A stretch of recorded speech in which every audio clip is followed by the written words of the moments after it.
오늘 창원지검이요. 국민의힘 중앙당사에 있는 조직국을 압수수색했고 지금 국회의원 회관 안에 있는 기조국 사무실 압수수색하고 있습니다. 아직 압수수색이 끝나지 않은 걸로 전해지고 있습니다. 이현중 의원님. 네. 검찰이요.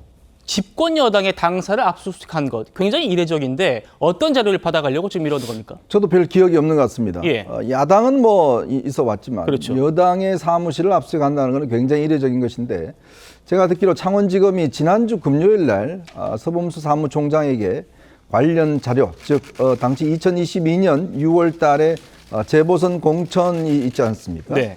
그 공천에 김영선 전 의원이 이제 공천이 됐었는데 그때 관련된 자료들 이것들을 아마 임의 제출해달라고 요구를 했던 모양입니다.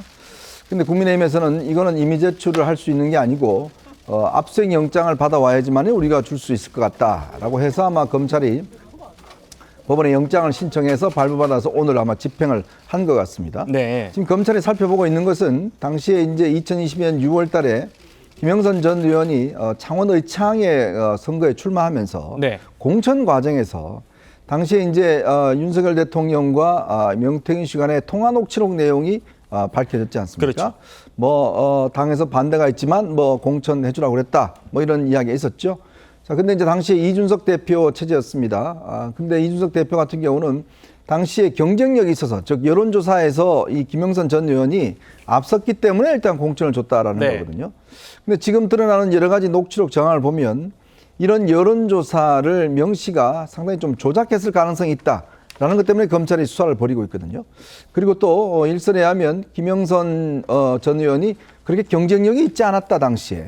자, 그럼에도 불구하고 왜 공천됐는지, 자, 그거에 대한 로우 데이터, 즉 기본 자료들을 아마 검찰이 압수하려고 하는 것 같습니다. 당시에 공천 과정에 담긴 어떤 기록이라든지 이런 것들을 일단 입수해서 당시 여기뿐만 아니라 다른 지역도 포항시장이나 등등 다른 지역도 과연 공천이 제대로 이루어졌는지 어떤 절차를 벌쳤는지 여론조사 자료는 있는 것인지 이런 부분은 아마 압수를 할 것 같습니다. 네. 조금 전 저희 취재 기자에게 들어온 소식에 따르면 지금 회관에 있던 기조국의 압수수색은 조금 전에 끝났고 다시 검찰 직원들이 당사로 가서 압수수색을 이어가는 계획이라고 합니다. 계속해서 저희 현장 카메라가 또 들어오는 대로 전해드리도록 하겠습니다. 오늘 압수수색에 당연히 압수수색을 하면 변호사가 입회를 해야 하잖아요. 변호사 출신인 김상욱 의원 입회를 했는데 목소리 한번 들어보시겠습니다. 당사 압수수색은 마무리됐습니다. 기조국만 한 건가요? 몇 층에서 한 거예요?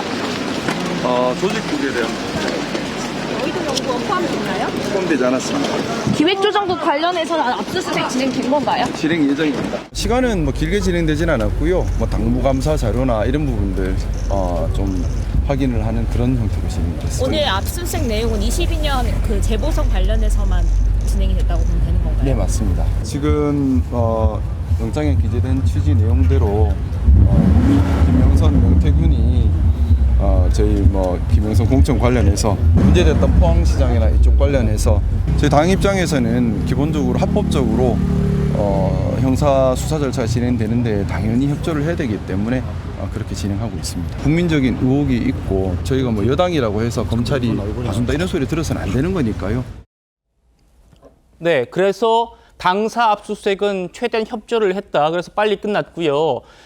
오늘 기조국은 의원회관에 있습니다. 그래서 국회 아니다 보니까 국회의장의 또 승인도 필요하고 이래서 좀 늦춰지다가 오후부터 시작했고 조금 전에 끝났다. 그리고 다시 당사로 검찰이 가서 서버에 남아있는 메신저를 압색하러 지금 출발을 했다고 합니다. 계속해서 전해드리겠습니다. 압수수색이 이루어지던 그 시각에 토론회에 참석 중이던 한동훈 대표가 이렇게 말했습니다. 만나보시죠.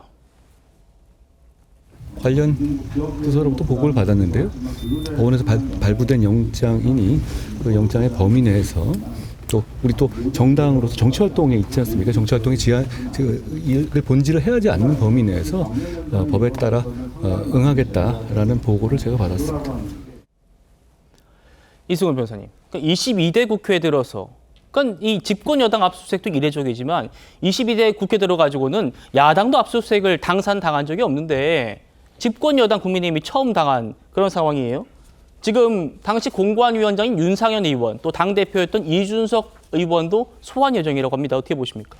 그만큼 지금 명태균 의혹이 하루가 다르게 일파만파 퍼지고 있지 않습니까? 그 부분에 있어서 검찰도 명확하게 이 사건을 빨리 종결하려면 압수수색을 통해서라도 재보궐선거에서 김영선 의원이 명태균 씨와 관련해서 어떤 불법적인 부분이 있었는지, 그리고 국민의힘 공천관리위원회에서 김영선 전 의원을 공천하는 데 있어서 어떤 불법적인 것, 외압이라든가 또는 이런 것들이 있었는지에 대해서 확인하기 위해서 압수수색을 한 것으로 보여지고요. 또 윤석열 대통령이나 한동훈 대표 입장에서 보면 정치적인 부담이 오히려 없을 수 있는 게 직접적으로 공관이라든가 이런 공식적인 기관에서의 어떤 공천에 개입한 흔적들은 나오지 않을 것으로 보이고, 또 한동훈 대표도 그 당시에 공천 관리와 무관했기 때문에 차라리 이 부분에 있어서 관련 자료를 내주는 게 좋겠다라는 판단이 있었을 것 같고요. 그런 측면에서 오늘 압수수색이 시도된 것으로 보여지고, 뭐 경위 여부를 떠나서 압수수색이 이루어진 만큼 사실관계에 대한 어떤 사실관계를 창원지검에서 정확히 밝혀서 네. 매일같이 나오는 어떤 이런 뉴스들이 종결될 수 있는 어떤 종결점을 한번 만들어줬으면 하겠습니다. 예.